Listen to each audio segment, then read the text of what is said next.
Hello and welcome to Get Yourself Optimized. I'm your host, Stephan Spencer, and today I'm very excited to have Jeffrey Hayzlett with us.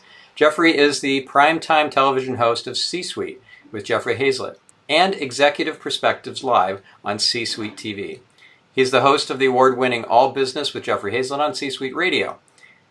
Jeffrey is a global business celebrity, a Hall of Fame speaker, chairman, and CEO of Csuite Network, home of the world's most trusted network of C-suite leaders, and a best-selling author. His most recent book is The Hero Factor: How Great Leaders Transform Organizations and Create Winning Cultures. And I've known Jeffrey for many, many years. We actually were on the board together of SMEI, Sales and Marketing Executives International. That was, I don't know, maybe a decade and a half or 2 decades ago now.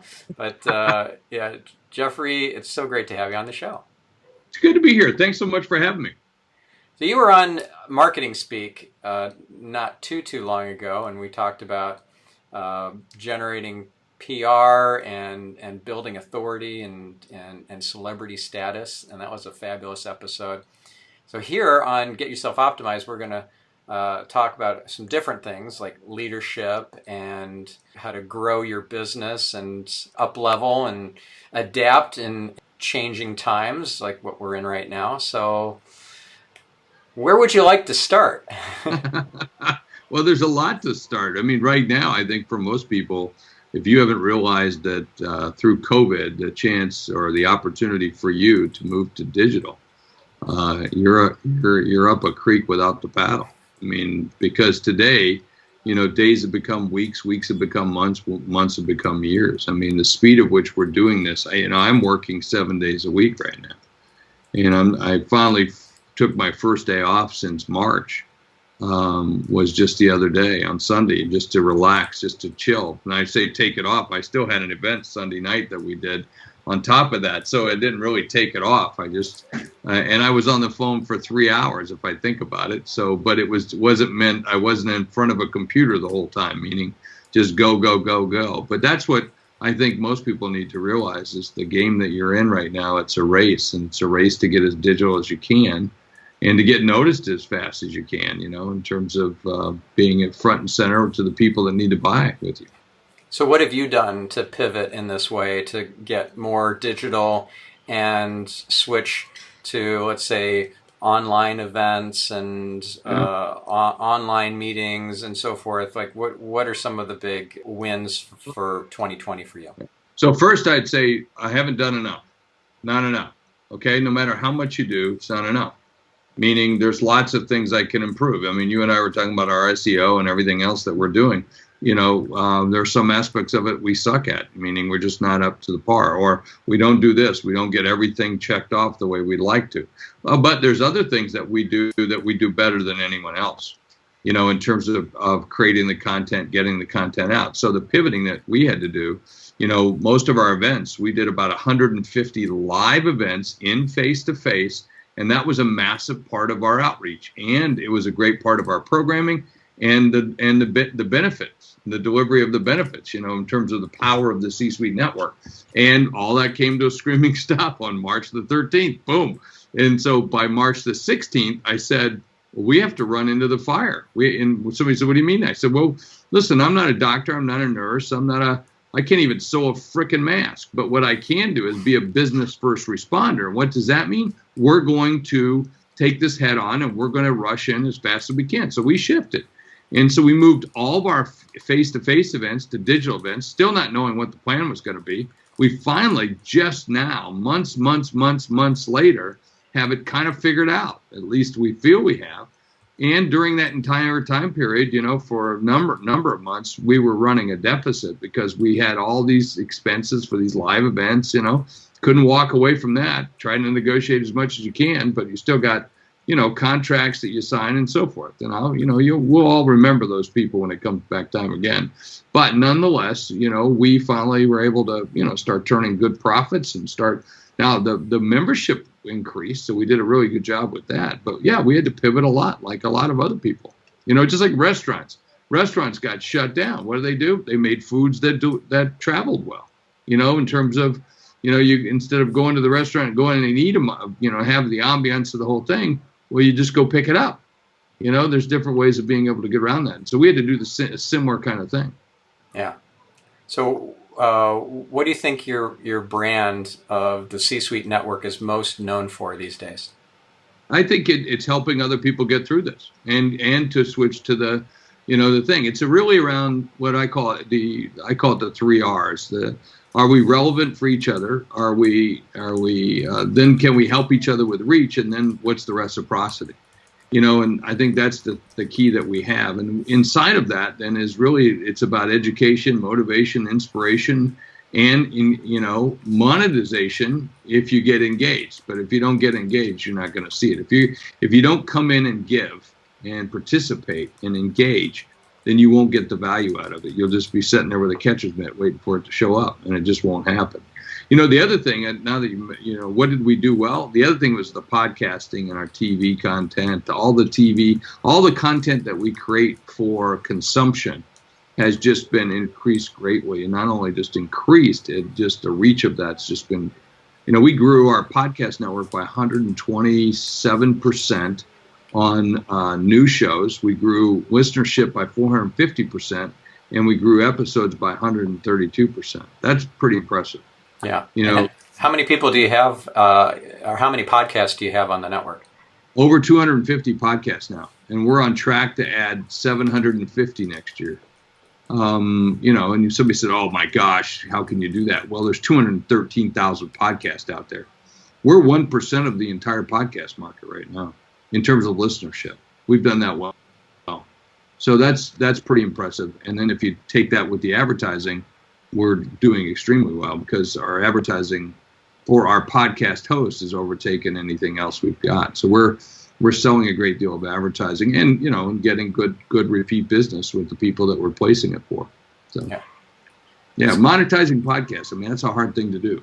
So we've shown our host how to do that, one, and on top of it, we've shown how to also make money, not just money, advertising, but also how to make money with your podcast or use it to your good. That's the key thing. So when you're looking at a B2B podcast, like with C-Suite Radio, you want the fame, you want the fortune, but you really want the fortune. And that's what we find. So you've got to increase your reach. You got to continue to do that. You got to have great content, but you also have to have great guests as well. Now, I recall you saying, maybe I'm wrong here, but I recall you saying that it's either kind of pick fame or pick fortune because you're not going to get both. Yeah, I say that all the time.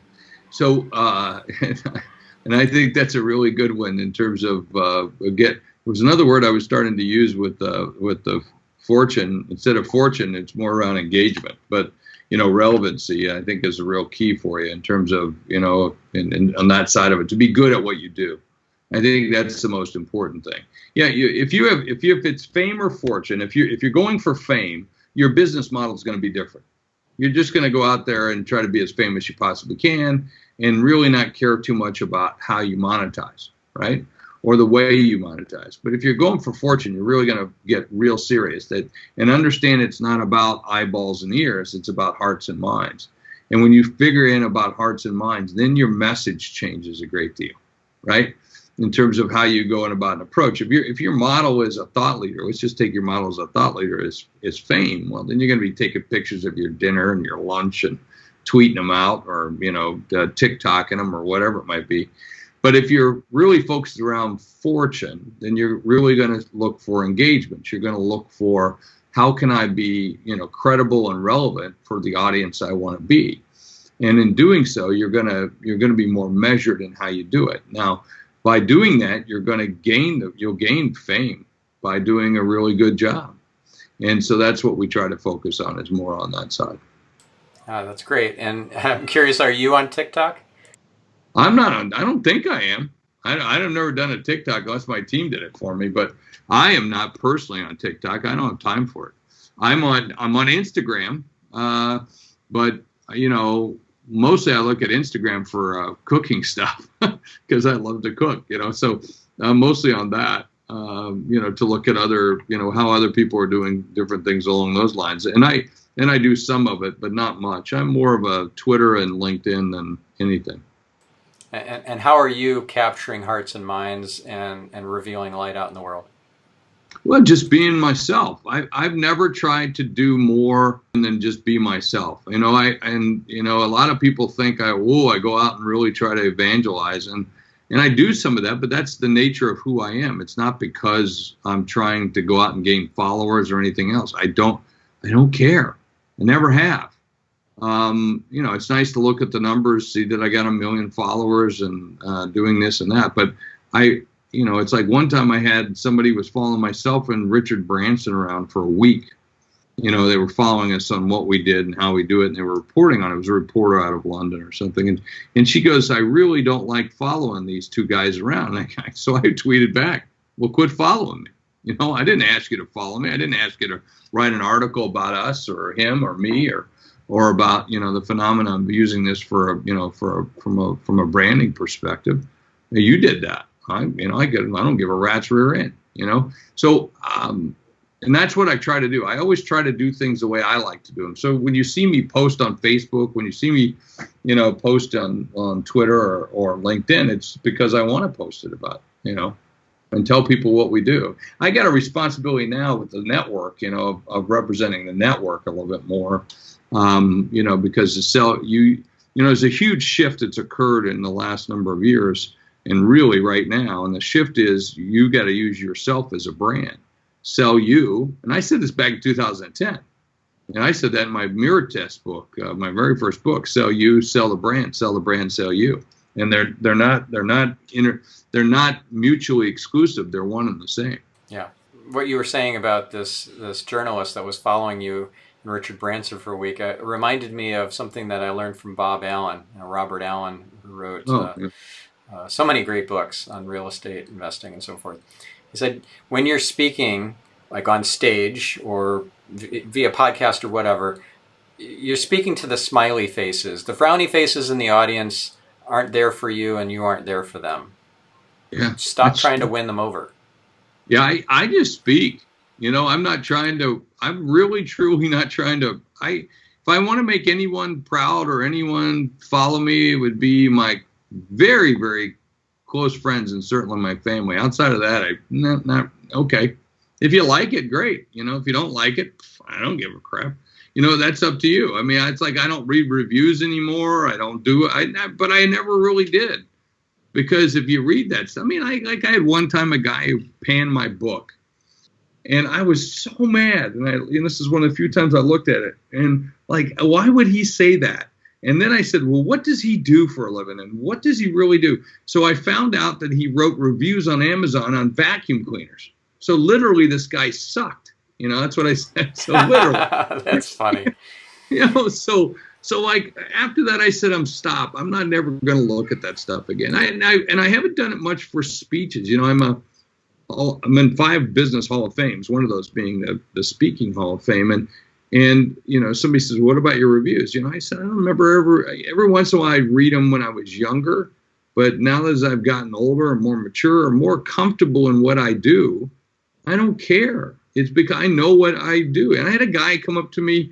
I was in Los Angeles about 2 months ago for a board that I'm on, and some people found out and said, hey, can we meet up with you? I said, sure, I'll be at this lobby bar.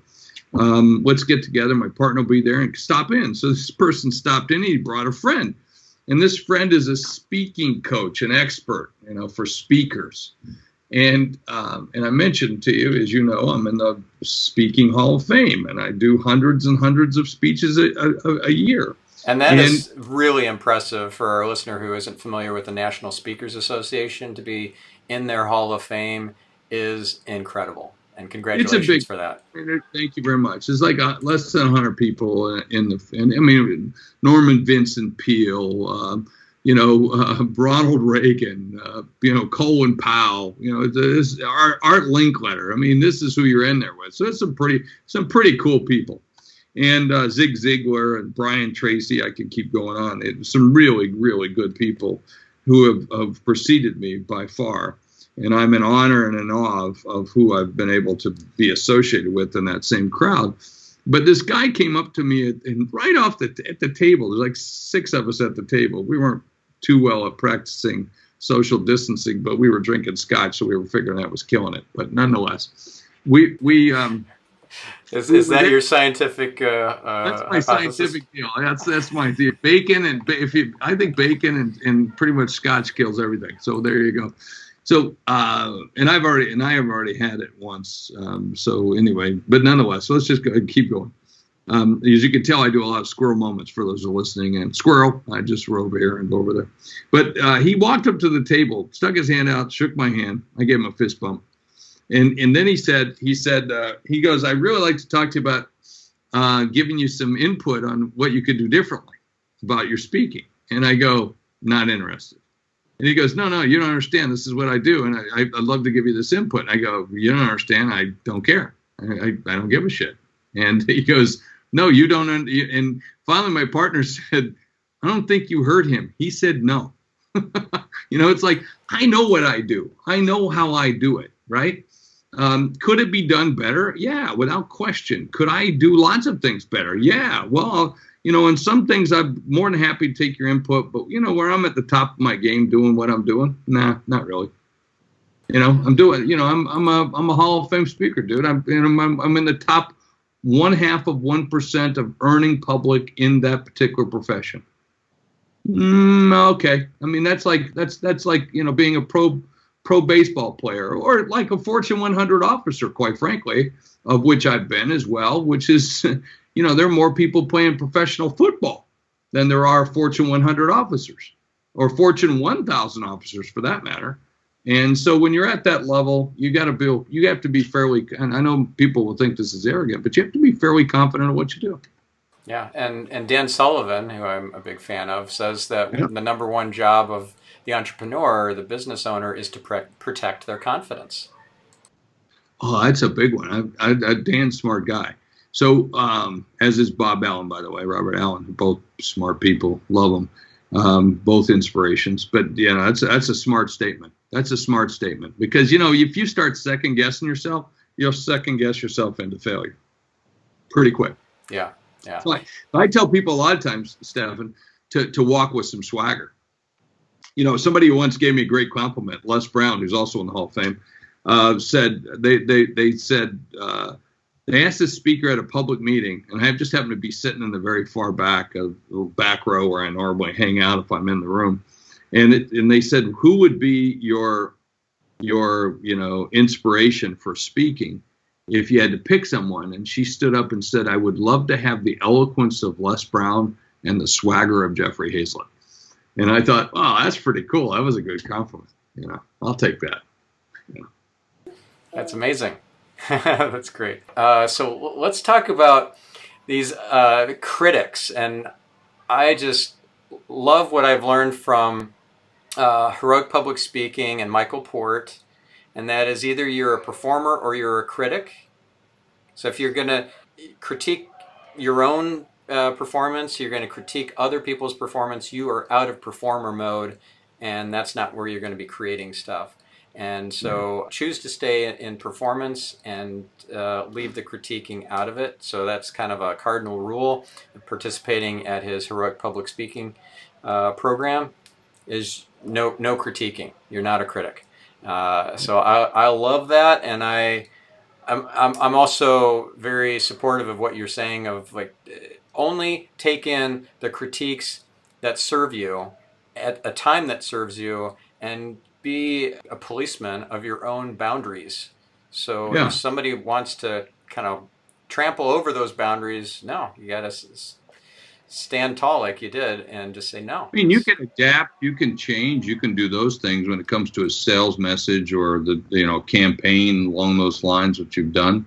But what you do is you go out and do it. And then once you do it, then look at the results. I learned many years ago in public relations, there used to be an old formula called RACE, Research, Action, Communication, Evaluation. So you research your stuff, what you got to do, you put your action plan, you communicate it, and then you evaluate. So again, you perform, and then you're in a reactive mode of, okay, now how was that? What did I need to do? How do I need to change it? But if you're doing it in the course of the performance, well, man, you are gonna sweat. You are gonna, if you're speaking, but even in the campaign, you're going to be second guessing yourself in those pieces. But what you want to do is, no, test my hypothesis, test the way I want to do it. Then you go back and evaluate. Then you change it again, and you keep, tweaking it and getting it to where you want, whatever that message is, photographs, whatever, looks, feels, whatever. They'll make a difference. But, it's all about, you don't make a difference whether it's a box of soap, a political candidate, or cure for disease. It's all in the package. It's always in the package. Yeah. Really, really powerful statement there. So what would be an example of a packaging that's been really amazing that you've seen? It's not yours or a client, but somebody else out there. With packaging, I mean, right now I'm watching all these companies repackage themselves into a safe environment, right, in the new world. I mean, I think companies are doing a great job right now of repackaging. Like, let's take Papa John's or, Papa Murphy's Pizza. I mean, now they're showing how people are wearing gloves and practicing safe things, or Domino's, where you can pull up and you can actually, they'll come out, open your trunk and put the pizzas right in your delivery. I think that's been a really great adaptation, of repackaging themselves to show how they have adapted. And you see that across the board. And I got to give, Popeyes and so many of these companies credit for doing that, because it's not easy to do that. Now you're looking at an ad, or you're looking at something that during COVID, pre-COVID, post-COVID, what's gonna change, And I think that's pretty, because right away you start putting those filters in. Oh, that's not cool, that's not good, if they do these kinds of things. So I'm pretty impressed with a lot of companies and the way they're doing that. Yeah, even some really high-end restaurants that are all about the experience, and they have had to pivot completely, and some of them have done well with that. And some not so well. I mean, it's killed some iconic restaurants in New York City. I have a place in New York City as well, and Blue Smoke closed down, the Jazz Standard closed down, Club 21 just closed down. Man, I hate to see those. Those were stalwart places, And then I'm thinking about some of these other places that I used to frequent all the time. At Lily and, all these different restaurants. And I'm just worried about them. Pietro's. I want to know how Billy and Dan and the team are doing at Pietro's. And I don't know their home number, so I can't reach them, I checked on my local bar, my Irish bar, Scallywags, just to check in with them to see how I knew the waiters and the bartenders. So I was emailing them, and they seem to be hanging in there. So. Yeah, you hope for the best with everybody and help them wherever you can. I mean, I'm using restaurants on a regular basis wherever I can to help them as well. You want to spread it out a little bit. Like, let's give them the business. Let's do that. Yeah, and give them shout outs whenever possible as well. Yeah, or do other things that you can do. It's like, my wife who runs the books here said the other day, well, what about so-and-so? We don't have to pay them yet. And I said, well, go ahead and pay them. They might need it. We got the cash. So go ahead. Let's do that, because I would like somebody to do that for me, So those are the kind of things that you can do that I think are pretty cool. Yeah. And you said this earlier in the conversation that you give. It's part of the way that you engage. Give and reciprocity. So the 3 R's. So it makes you feel better, if nothing else, right? I mean, the more, and I've just found out the more you give, the more you get. So it's business karma. That's how the universe works. Yeah, well, I need as much karma as I can get. So what are some ways that you have engaged this giving and reciprocity in your business and in your personal life? Well, I've never worked so hard for so little right now, for most of us, right? Because I'm going 7 days a week, so I'm talking to everybody and anybody. And one is because I've kind of always believed there's a pony out there, right? So, and now the boundaries have been taken away from us, where we used to go into an office. Well, now we are the office, right? So I'm just looking for things that I can do, continue to help people and get it up to a certain level of which it makes sense to continue to do. So, just go out of my way to help people. And, I was on the phone Saturday with a company that does speaking for veterans. And right away I said, oh, I know this rear admiral, I know this person and this person that were in the military. Would you consider to have them as speakers in your speakers bureau? And, nobody asked me to do that. He didn't ask for new speakers, and they didn't ask to be represented. I just said, oh, wow, they would be great. And then, of course, I spent an hour, sending those people and connecting them. Well, I wasn't asking for anything, not to make me look better. It's just it's the right thing to do. Well, will that back to me? Yeah, it'll come back. Sure it will. But that's not why you did it. You did it to give. No. Yeah, because that's what you should do. Right. Yeah. Exactly. If you do that, it's like when my kids were younger, or when I was younger, I would also do this too. I mean, my daughter covered something the other day, which I'd send my kids over to go shovel the snow for such and such, because that's what I did. That's what my dad said to do when I was a kid. We go next door and do this for somebody else, or go mow their lawn because she can't mow her lawn. She's not feeling well. And my daughter the other day shared a history moment, like what are great holiday traditions. And she remembered during that Christmas holidays, the weather's always bad here in South Dakota, typically during the Christmas, it's snowy or whatever.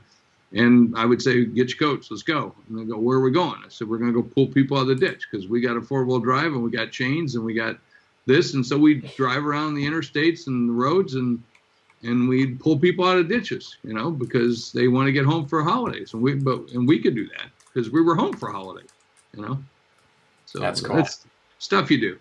Yep. Yeah. When you said the comment about the pony, that reminded me of the quote, of course, that you were referring to. But many of our listeners, I have a feeling, aren't familiar with it. Do you want to share that? No, I don't know which one it is. Which one? Well, there's a pony in there somewhere, right? Oh, so yeah. Well, that's meaning there's I don't even know what it's related to. I just always said that there's something good in there, meaning who doesn't. With all this manure, there must be a pony in here somewhere. Oh, there. Oh, that's right. Yeah. Well, I would say this. Yeah, and all this bullshit. There's got to be. That's right. I forgot. That's where it comes from. And somewhere there's a pony. Yeah. Let's go find the pony. Yeah. And some of the famous VCs are always talking about that. Like, there's got to be pony in there somewhere. Yeah, in their investment portfolio. Well, I forgot it was related. See, I even forgot it was related to that. I just say that all the time. Yeah. Funny stuff. Okay, so let's go back to the 3 R's: relevant, reach, and reciprocity. So how does our listener incorporate the 3 R's into their pivot strategy for 2021, because COVID's not going away anytime soon? Oh, yeah. Well, so the first thing is relevancy. In terms of relevancy, what is it that you do that's relevant for others that you can partner with, right? So that we're aligned. Our values are aligned. Our markets are aligned. The targets that we're trying to reach are aligned.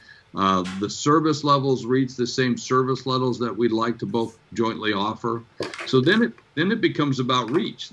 So how do you connect with other people and partner to increase your reach, right? Because that's what in the end of the game, you got to get your stuff. You got to get your stuff out there. So go find some tribes, go find some groups that you can start to belong to or be a part of, because that's going to be critical. Now you'll say, well, geez, you're a lot, Jeff. You got 350,000 executives. You have millions that listen to your podcast, millions that, tens of millions that listen and watch your TV shows. Yeah, we do. But if I add your 2,000, 3,000, or whatever it might be on LinkedIn and your Twitter following and so forth, and you're helping me, that's just that much more than I did, than I had. And so by adding that together collectively, it's a lot better. So then it becomes about reciprocity. Well, how can I help you?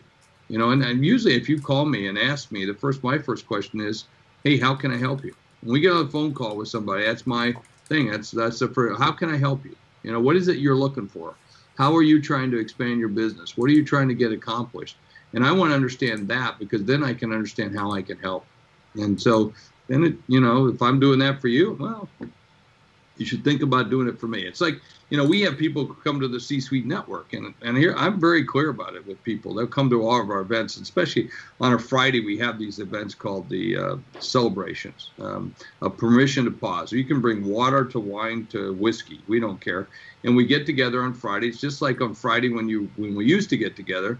and we'd head home after work, and we'd stop off to the local pub and maybe, have a drink with someone, or get together and do a little high five or pat in the back because you had a great week, or maybe you needed a hug because it was kind of a crappy day. Well, we used to do that. Well, now we do that online, and we're doing that. And I tell people, hey, come for the first time. It's like coming, and we do this with our programming. You can come the first time. It's like coming over for dinner. You're my guest. Second time, still my guest. Third time, you should think about bringing a hot dish. Maybe some rolls or something, right? Because now you're coming for more than just the meal, right?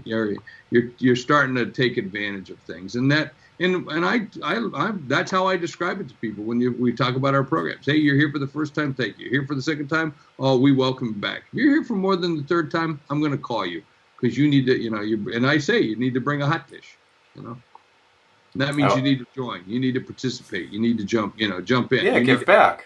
Well, it's like, like when you have your relatives come over. I won't say which relative because I wanted to get back, but I had a relative whose spouse came, and it was like the third, fourth time that they'd come for like Thanksgiving, for Christmas, for Easter, because a lot of things are held at our house.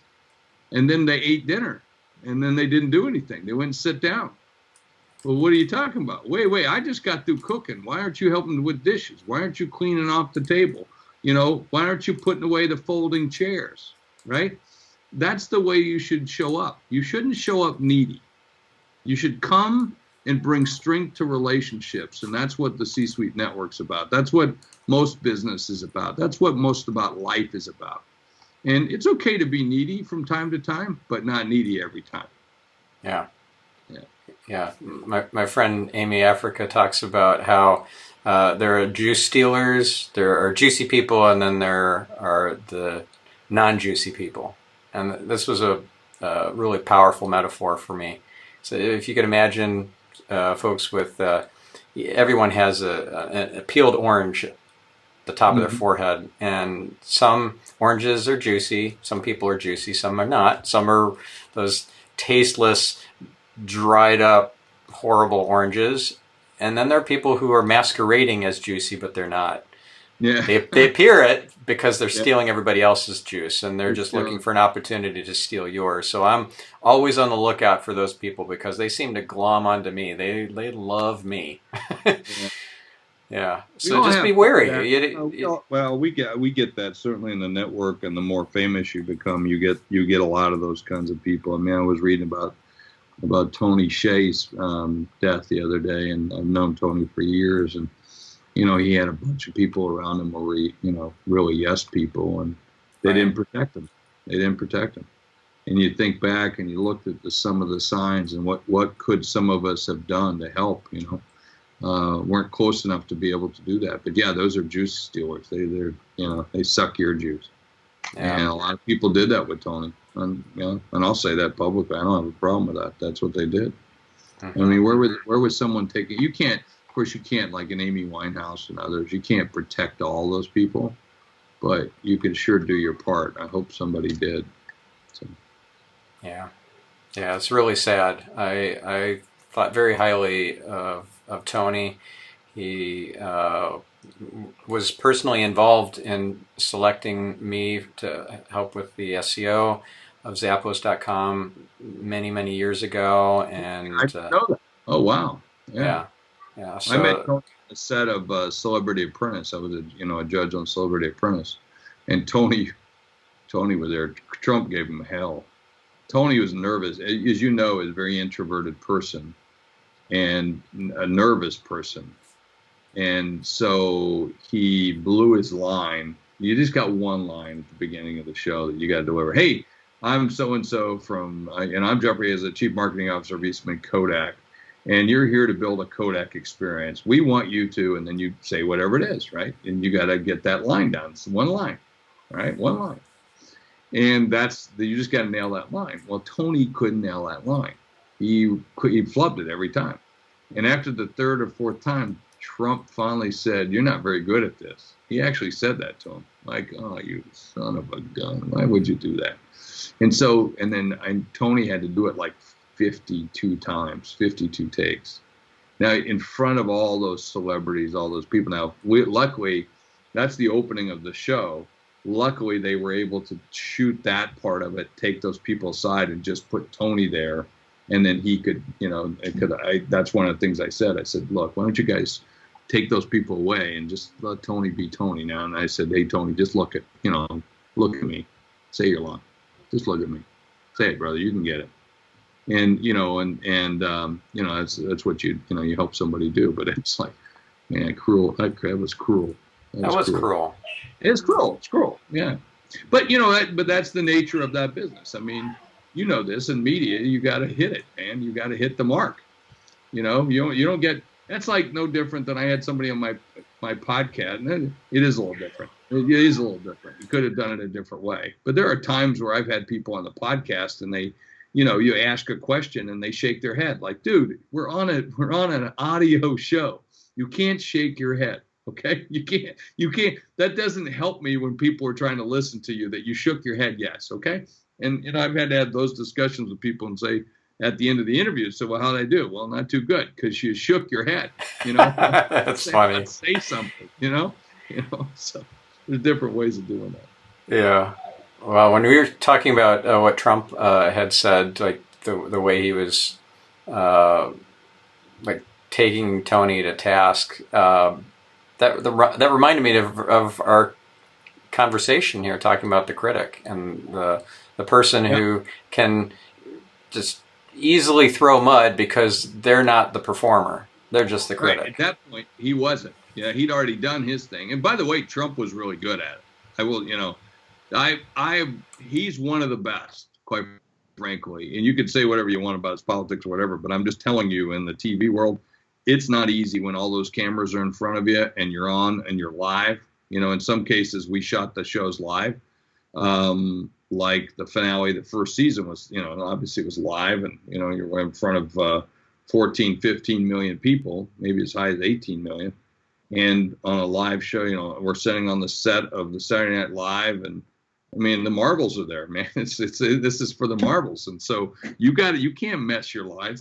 Was I nervous? Oh yeah. Heck yeah. I had to go to the bathroom like 50 times before I got up on stage, but nonetheless, you got to nail it. It's like, suck it up, Buttercup. That's what you're here for. Yeah. So your most recent book is The Hero Factor. What can you say about heroes that hero factor that would be most transformative for our listener right now? About having values. Your business should be based on values. And if your business is based on values, and if your team knows what those values are, you will gross more money than anyone in your industry. You will make more money than anyone in your industry. You will have employees who are engaged with you. All right. When most companies, greater than 50% of most employees are not engaged at their company level. You will have customers who love you, all right, and adore you and are raving fans, and then on top of it, you will have vendors who want to bend over backwards for you, and in your community, you will be known as a hero business. That's a pretty good thing, as opposed to a bottom line or a do-gooder, a wannabe, or maybe even as worse as an asshat kind of company, a zero-based value company. So yeah, I'd much rather be based on values and say, we're not going to do that because of this or this, and everybody knows why. Now, that's a pretty special thing. So that's what that's all about. It's all about talking about taking sides. It's all about taking stances on certain things and being represented, to be diverse, to be inclusive, and to be a company that stands for something. That's a pretty cool thing. Yeah. In this world right now that we're living in with all the politics, there's some good things that come out of it, where we're finding that we need to take stands. We're finding we need to be accountable for what we say, how we say it, the way we do it. And I think that's a pretty cool thing. Yeah, amazing. And it's not just something that's on a bumper sticker or on the wall in, let's say, the break room or something. And not that people are probably going to the office right now, but it's something that people understand in their gut or in their hearts is the core of the mission, or the point of having the business from It's core. the bottom, the janitor, all the way through the entire company. Yeah, it's got to be core, and everybody's got to understand it. That we all believe in it, and there's nobody that takes shortcuts. It's not applied just to these people and not to these people. Nope, it's everybody, and that's a pretty cool thing. I mean, and it's not, as we said, it's not easy. It's very tough. That's why I think we're going through all the stuff we're going through, politically right now, is we're finding back to our values again and what we stand for, and that's why we're not getting along with friends the way we used to, and because we're picking a side. And now what we have to learn is that when we're picking a side, just because you pick the other side doesn't make you bad. Because my job shouldn't be to change you. My job should just be to understand you. That's okay. And I think that's all right. But most people don't understand. Just because they don't come over to your side doesn't mean they're bad people or it's a bad decision. It's just a different way. Okay, cool. Because I think if you all look, we're all still human beings and we still try to do things the same way. We just have different ways of expressing it. So you might be a Biden fan or you might be a Trump fan or whatever. That's okay. That's all right. Nothing wrong with that. Wave whatever flag or burn whatever flag. Don't make a difference. Just makes me that much stronger. Makes you that much stronger. I was okay with that. Yeah. For me, it's all about, do you add value? Do you reveal light in the world? And if so, then we're a fit. If not, then we're not a fit. I used to take on big brands as clients just for the kind of ego effect of it, like the fame of it.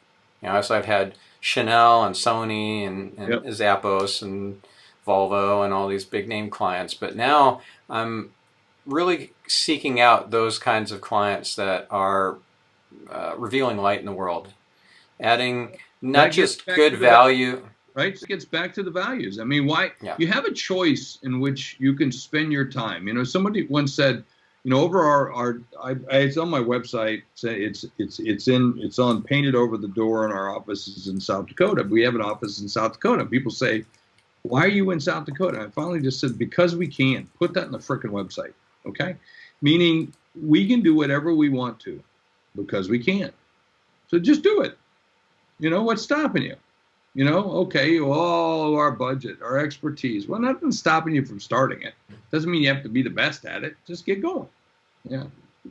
Pretty cool. Yeah. And what's the quote? There's a couple related to just get going. There's one that's perfect is the enemy of done. And here's another Dan Sullivan quote is, perfection has no place in times of peril. Say that one again. Perfection has no place in times of peril. Right. Just go. Yeah. Yeah. Go. Well, and I'm a real believer I'll build these things as I'm flying. I say I'm building an airplane as I'm flying it.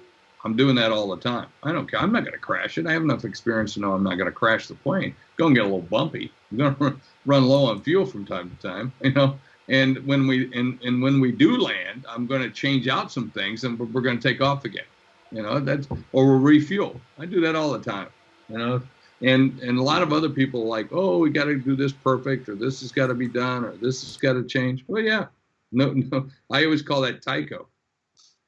I say tycho. I don't know if you know what that means. Thank you, Captain Obvious. That's good. I like that. Yeah. So I just yell tycho. Our team does that. Whenever somebody raises some point that we all know, we just say tycho. Like no crap. Seriously? Yes, of course. Thank you very much. Yeah. Yeah. Blinding flash of the obvious. That's another one. Yeah. I mean, nobody wakes up in the morning and says, I can't wait to be stupid. I mean, there are a few people, but by and large, nobody's trying to screw it up. No one's trying to do a bad job. No one intends to misspell a word in a letter. I mean, I don't think so. I'm just typing so fast and there's that stupid autocorrect that I I mean, there's some bad ones, by the way. I remember once I was on a show, I had my television show on Bloomberg, and my head of social media, this woman who now is a VP of marketing at a very major company. And I remember she said something like, we're going to do this, this, and this. And I wrote, go for it. and it retyped it, "Go Tits." And Oh no! not cool, man, not cool.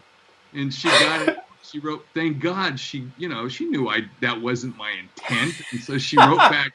She wrote back there, "Whoa there, cowboy. Whoa there, cowboy."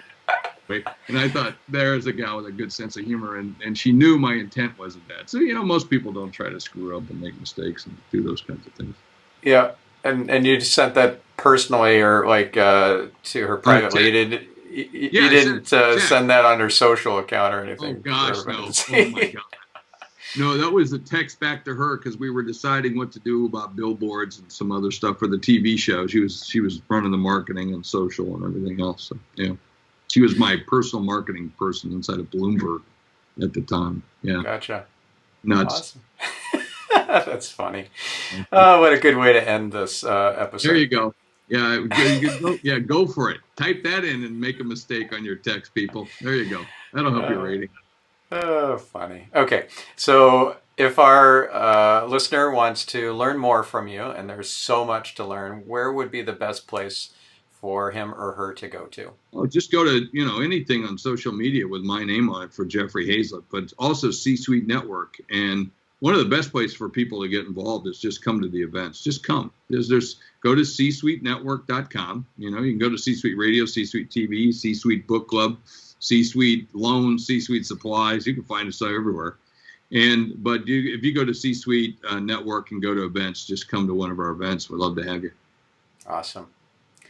Thank you, Jeffrey. This was fun and illuminating, and so much. You're just so full of wisdom. It's awesome. Well, thank you. I appreciate it. It's fun. These are fun kind of podcasts to do. We just talk. It's great. I like that. Everybody, A lot of people come with so many agendas. I like things. I just like good conversation. Yeah, me too. Awesome. Thank you, Jeffrey. Pleasure.